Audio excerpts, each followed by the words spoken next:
Vous écoutez le débrief, issu de l'émission S801 du podcast Faut pas pousser les ISO, diffusé le jeudi 14 mars 2024.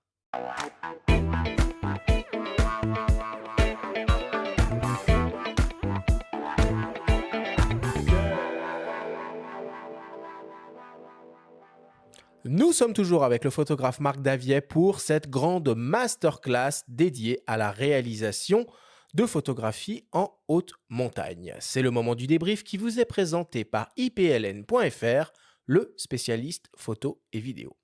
Alors Marc, si on devait essayer de résumer et synthétiser tout ce que l'on s'est dit pendant cette passionnante discussion. Première question. On est quasiment dans de la question qui tue là. Attention, hein. Quelles sont les 5 qualités requises pour pratiquer la photographie sportive en haute montagne? Alors, la première, c'est de s'entourer de gens compétents. Hmm. Voilà, je dirais. La deuxième, c'est d'être un minimum en forme physiquement. La troisième, c'est d'être le plus léger possible. Voilà, pour évoluer rapidement et en Mhm. sécurité, donc.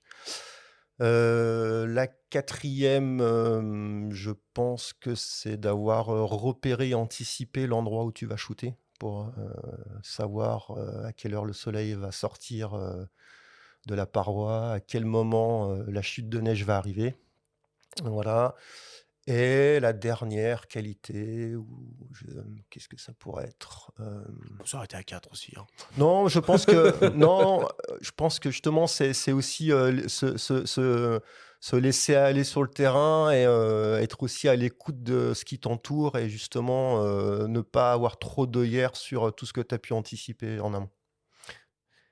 Quelle serait la discipline la plus compliquée à photographier parmi tous les sports extrêmes que tu photographies? La plus compliquée, bah, je pense que ça reste quand même un petit peu tout ce qui est en goulotte, parce qu'il fait froid, tu es dans des environnements potentiellement quand même un petit peu, dangereux. Voilà, donc faut aller vite. Moins tu passes de temps sur le terrain et moins tu es exposé, même si on essaye toujours, d'avoir une grosse marge de sécurité, par rapport au risque objectif. Mais voilà, je pense que ça reste peut-être la casque, ouais, tout ce qui est, goulotte, en plus, il y a des marges d'approche qui sont assez importantes souvent, donc parce que souvent, il faut y aller en ski, c'est l'hiver, donc ouais, j'aurais tendance à dire que c'est la goulotte. Marc, de ton point de vue, c'est quoi une bonne photo de sport de haute montagne? Eh ben, c'est une photo qui va t'apporter, une émotion, voilà et c'est une photo, qui va avoir, qui va proposer en fait un moment magique.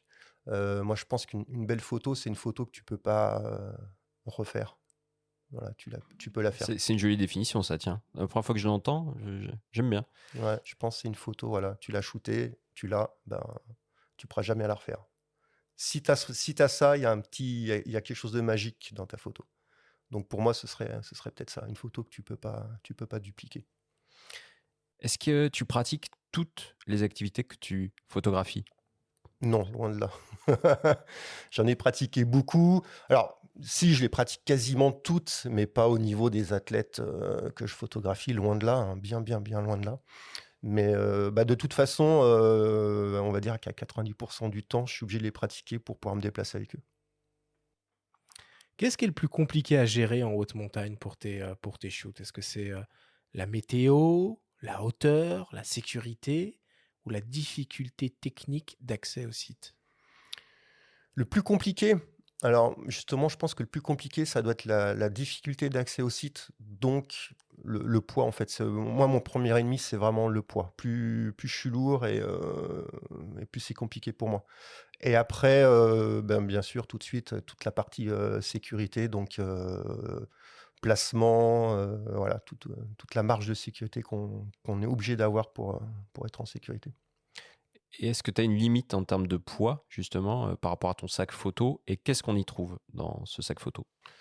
Beh, le minimum, donc 1 voire 2 objectifs max pour tout ce qui est haute montagne, donc un 14-30 et un 24-120 et après, voilà, je peux partir sur des focales plus longues, 70-200, mais un seul boîtier, voilà.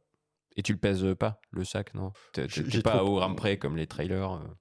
Bah, je le pèse pas parce que de toute façon, je suis obligé de le prendre ce matériel. Donc voilà. Des fois, je réfléchis si je prends un mousqueton de plus, un mousqueton de moins, une sangle de plus, une Oh, sangle de moins. prends-les, Ça, ça- prends-les. Ouais, Marc, comment est-ce que tu travailles avec les athlètes que tu photographies? Comment je travaille avec les athlètes que je photographie?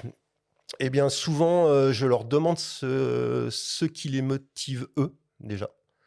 Je pense que le plus important, c'est que l'athlète ait vraiment envie de faire toutes ces photos. Euh, donc voilà, faut que la ligne qu'on va réaliser évoque quelque chose pour l'athlète. Faut qu'il ait envie de grimper, quoi, avant tout. Est-ce qu'il y a une prime de risque pour les photographes et les équipes sur des shoots en haute montagne? Malheureusement, non. Ah, c'est une bonne situation, photographe de haute montagne? Ouais, ça marche.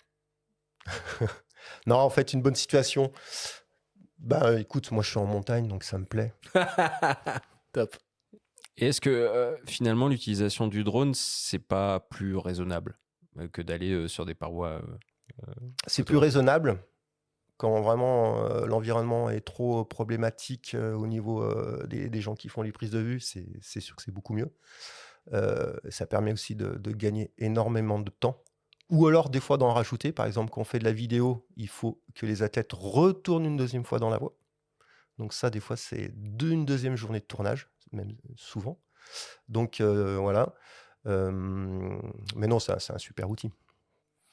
Merci beaucoup, Marc, pour toutes ces explications.